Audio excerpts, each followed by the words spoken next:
Olá, amigo! O vídeo de hoje é para você que gosta de estudar a Bíblia, que tem interesse nesse livro todo especial. Esse comentário, a conversa de hoje aqui é para você que gosta desse tema.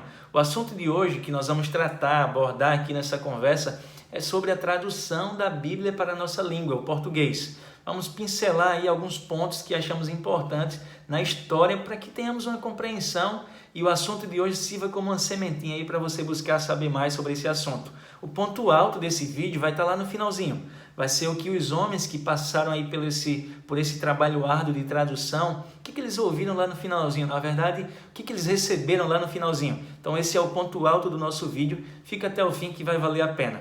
Sem mais conversas aqui nessa introdução, o ponto inicial, a peça-chave que deu o pontapé inicial para iniciar o processo de tradução foi um homem chamado Dom Diniz. Ele traduziu uma porção da Bíblia, na verdade os 20 primeiros capítulos de Gênesis, que você conhece, diz respeito ali à criação, ao dilúvio, a como que o homem viveu, surgiu, como que foi a criação do homem. Então esses 20 primeiros capítulos foram traduzidos aí por Dom Diniz como o pontapé inicial. Primeiro, que entrou na história por ser pioneiro de tradução de texto bíblico para a nossa língua, o português. Porém, ficou apenas aí nos 20 capítulos. Um dos seus sucessores, Dom João I, ele traduziu a Bíblia. Na verdade, ele mobilizou um grupo de grandes letrados para a tradução da Bíblia. E esses homens que participaram aí dessa tradução, traduziram os evangelhos, traduziram também Atos e as epístolas paulinas. Foram os grandes letrados que ele juntou e mobilizou para essa tradução. Quem foram esses grandes letrados? Na maioria deles, padres. E enquanto esses padres traduziram o Evangelho, Atos e as epístolas paulinas, o próprio Dom João I, que sabia da língua latina, ele traduziu os Salmos. Então, Salmos, Dom João I traduziu, e enquanto isso, os grandes letrados que ele mobilizou, traduziu aí Evangelho, Atos e epístolas paulinas.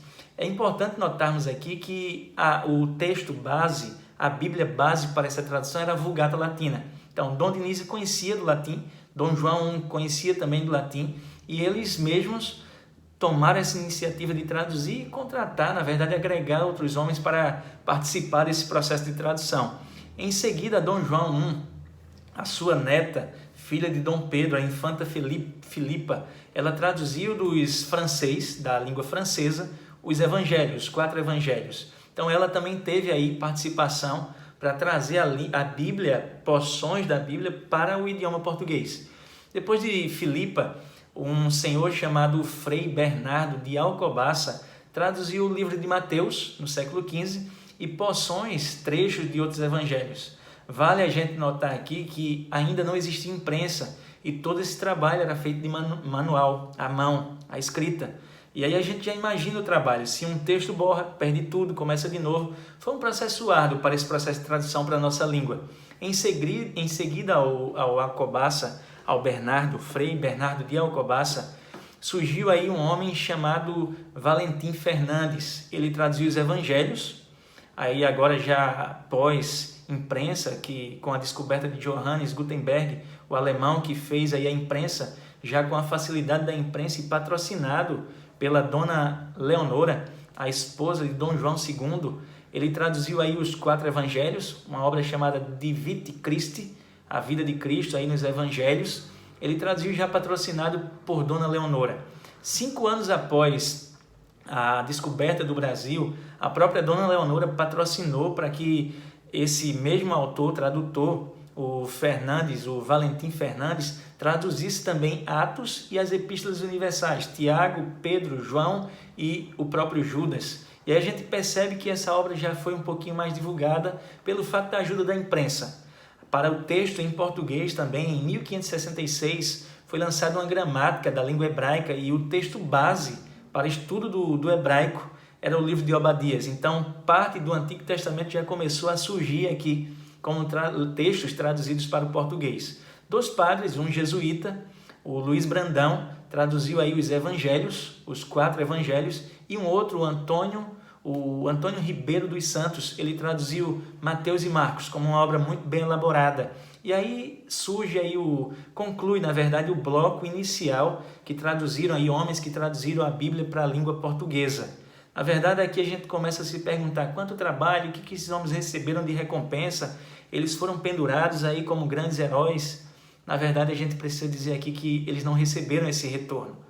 Na verdade, os textos que eles traduziram foram perseguidos pela igreja romana, eles tiveram aí uma forte perseguição, quem tinha esse texto deveria devolver. Inclusive, ficou registrado na história uma frase que entristece um pouquinho a gente, porém faz parte da história, que é que esses homens prestaram desserviço traduzindo a Bíblia de um idioma sagrado para um idioma vulgar. É triste percebermos que a recompensa que esses homens receberam foi essa. Porém, vale a gente pensar o seguinte: como que nós podemos agora considerar um pouquinho a obra que esses homens fizeram, tanto trabalho que eles tiveram?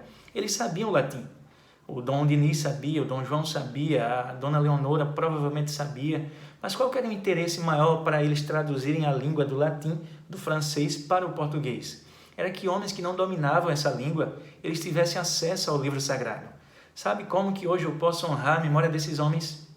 Pegando esse texto hoje traduzido para o português e fazendo uso dele, estudando muito, buscando a história, mas lendo muito, estudando muito.